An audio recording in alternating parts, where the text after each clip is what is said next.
ay rated SPG. Striktong patnubay at gabay ng magulang ang kailangan. Maaaring may masiselang tema, lengguwahe, karahasan, sexual, horror o droga na hindi angkop sa mga... Tinakasan nga ni Susan at ni Betsy ang kasalanan nga nila dito kay Robert at kay Gina. Hindi nga rin magtatagal ang kanilang pagtatago dahil matutuntun nga rin sila nito ni Robert. Sa mga nakaraang buwan ay ito ngang si Betsy ay manganganak na at sa kasamaang palad ay hindi nga siya nakaabot sa ospital. Kaya naman nga't ang nanay niya ngang si Susan ang nagpaanak nga sa kanya.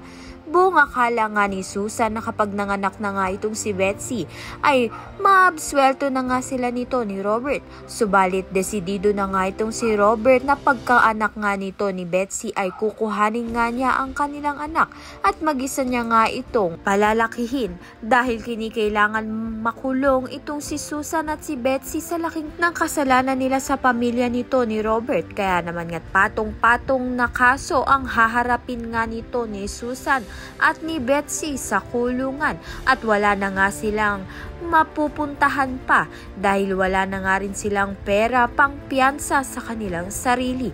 Kaya naman nga't yan at iba pa ang dapat nating pakaabangan. Maraming salamat sa iyong panood.